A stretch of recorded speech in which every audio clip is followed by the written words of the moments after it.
Over the past few years, the puzzle game market has shifted entirely into the free-to-play mobile space.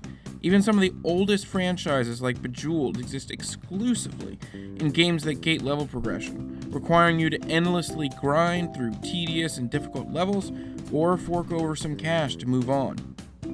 Which really sucks because I enjoyed these sorts of games.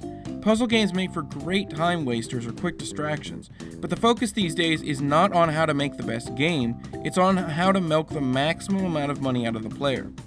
But I think there's a lot of puzzle games that came out before the microtransaction craze started that people simply haven't heard about, and Critter Crunch is one of those games through and through. In Critter Crunch, you play an adorable little creature that needs to eat, which it does by feeding smaller critters to bigger critters until they explode, then collecting the gem that descends following their demise.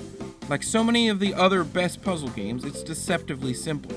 Beyond that basic concept are countless additional mechanics like explosion chaining, poisoned creatures, and, barfing a rainbow into your offspring's open mouth. And this is where my biggest problem with a lot of puzzle games usually comes into play. A lot of puzzlers do a really bad job of introducing you to their more complex mechanics over time. Either they dump all the information on you all at once when the game starts, or they just put it into the game and leave it for you to figure out on your own.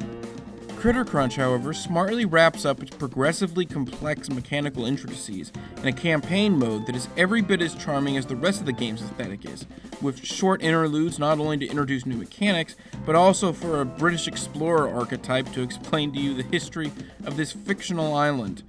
The challenge ramps up in a sensible way as you make your way through, and if you want a bit more difficulty, the game also offers up a collection of both challenge and puzzle levels that will stretch your abilities to their limit. Back when this game first came out, I had a whole lot of fun playing multiplayer. Sadly, while your experience may differ, I was unable to find a single person to match with on either PC or PS3 during the review process. However, split screen is available on both, so if you somehow have access to a second person who plays Critter Crunch, it's great and addictive in the same way Tetris multiplayer so often is. Even lacking its online multiplayer component, Critter Crunch is fully worth the price of admission for anyone looking for a fun puzzle game. Aesthetically, the game has a ton of care put into it, but that same care was also put into the mechanics. There's a ton of depth here, and way more single-player content than most puzzle games can ever even dream of. Every Friday, I look at a game that was ignored when it came out, or has been forgotten since. Games that people have missed. If you like that idea, be sure to subscribe so you can see the latest videos. If you like this review in particular, be sure to hit that like button. And if you have any ideas for games that I should do videos about in the future, be sure to leave a comment below. Thanks for watching.